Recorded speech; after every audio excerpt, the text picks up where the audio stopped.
what I recognized was that what I was doing wasn't working, because this was how I felt. And that's not how I should feel if I'm living my best life, you know? So I packed my suitcase and said bye to my family the next day. And I'm blessed. I've got a great family, and, you know, they're all great people. And it was a thing. So I just said, I don't know if or when I'm coming back, but I have to explore this.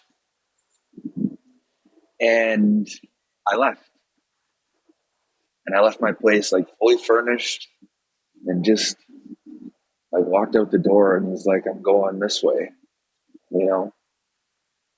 And I got on a ferry, and I went to the island and connected with friends there, and then started just flowing, right?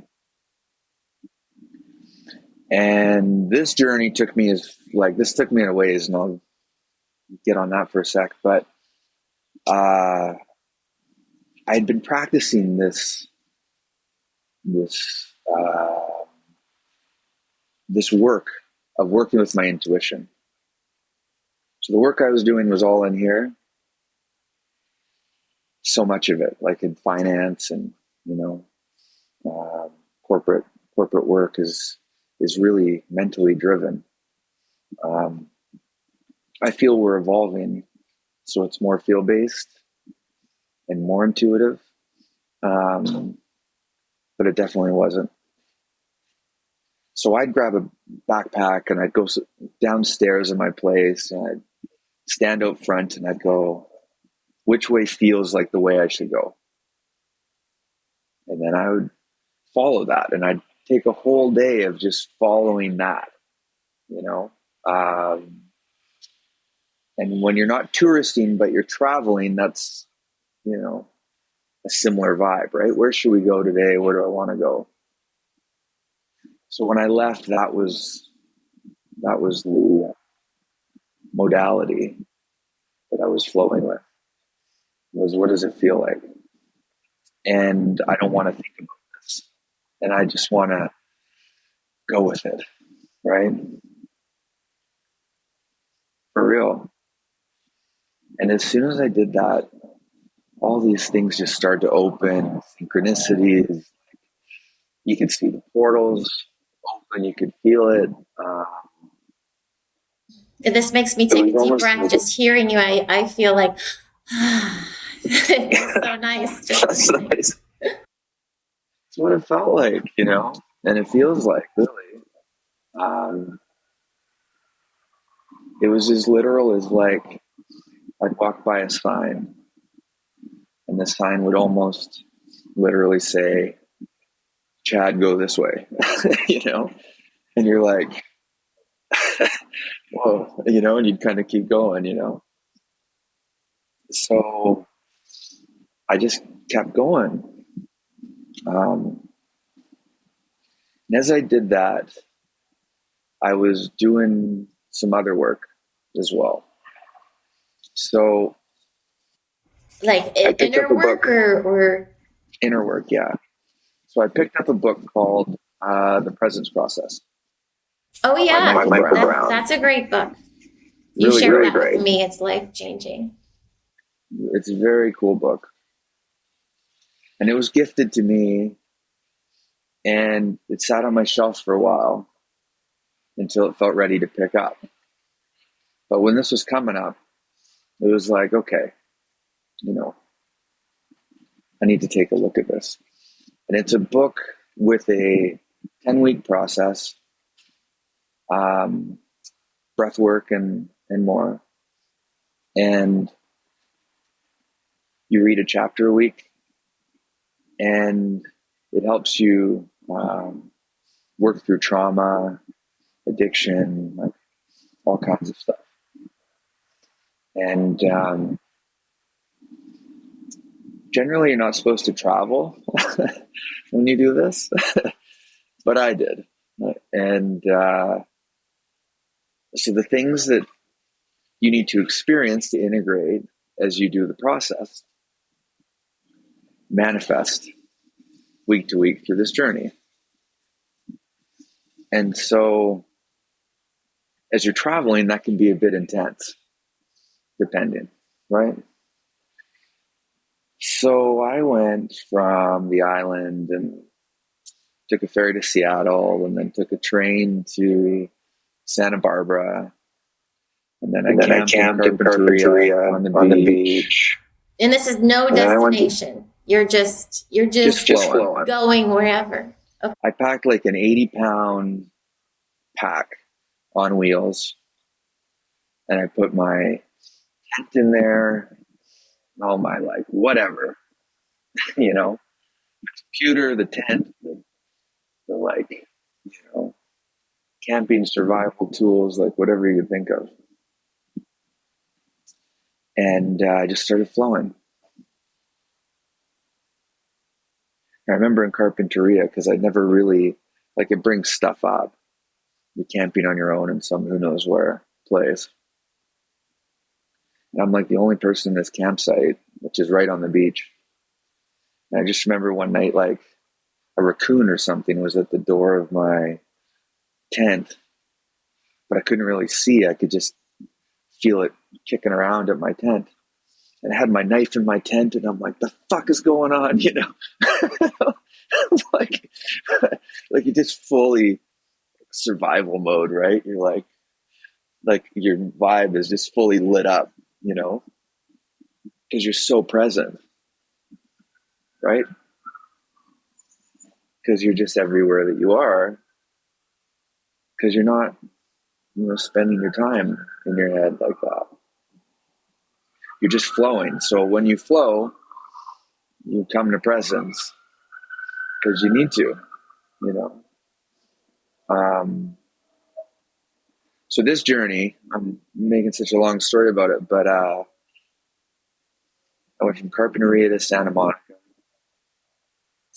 and Venice, and hung around there a bit. I bought a beach cruiser pedal bike, 1-speed, for like $100. I got a kid's trailer donated to me from one of the rental shops because it was broken. I duct taped it to the bike, threw the pack on the back, tied the headband, you know, put my iPad into the basket, and I said, I'm riding this to San Diego. And I just went on this solo bike ride with a bike that's not meant for that, really. And yeah, and I just had the music going, and I just found the path. And that was about 250K. So like, how far is that in miles? Like 200 miles or something? I already said I don't do math well. It was epic. And so it was, you know, over a couple weeks I did that. And then I ran into these guys in San Diego, these French guys. And they were looking for someone to join them into Mexico. So I said, okay, there's the portal of the next step, you know? So I jumped into the van with them, and we drove the whole Baja, which was another couple weeks of journeying.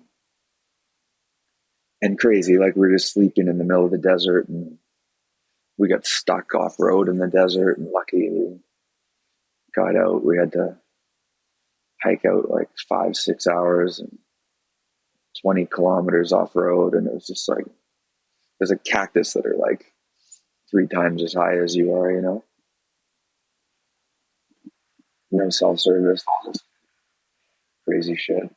So, you know, that came up, and then I went, well, that's it, because I was still doing the process. So I was just breathing through it, going like, okay, the universe is bringing me what I require, and so on. And then I got to Cabo, and I lived there for a while. And then similarly, I got hit with a hurricane. And there's Hurricane Odile. And I was renting a place on the marina, and it was like just below a Cat 4, this storm. It was a direct hit. The eye even went over in the middle of the storm. Lots of tourists left, but I was mostly like an expat kind of a vibe. I had stuff there. I had a motorbike and all this. So I stayed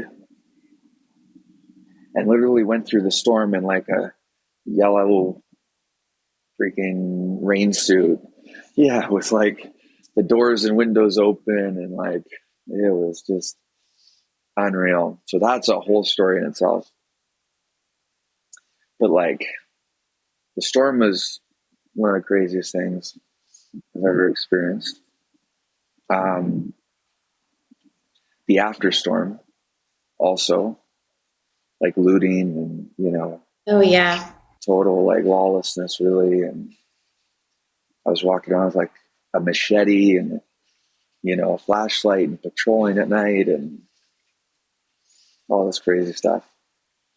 That's a full unpack, but like also changed my life, similar to you. I just saw like the core of us,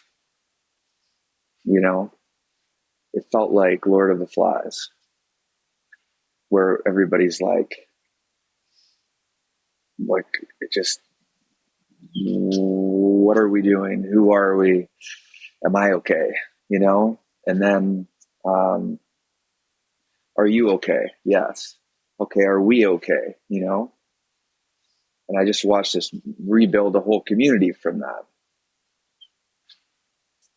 And it was just life-changing to see how people behave in those circumstances and come through it. But that again was a storm for me. That was my storm to integrate my stuff, and learn that part of myself. My connection, I guess, to all things to say. And then carried on, and after that left and went across into Mexico City, the pyramids of Teotihuacan, through Oaxaca for the Day of the Dead, through the mountains down in Escondido, crossed over into Guatemala and Antigua, kept going through, all of that magic. In Honduras, I rented a horse and a guide, and we rode the horse up into the mountains, this Mayan village and these Mayan ruins and all this. It was incredible. And I got ultimately as far as northern Panama on this journey. And this whole kind of quest took me over a year, basically. Wow, over a year. That's incredible. Cool. Yeah. And then every day you're just expanding, and growing and integrating and learning more about yourself as you go. And the magic of all things, and our connection with Source, our connection with the universe, and improving our relationship, and improving my relationship with it, and my confidence in that. And I came full circle.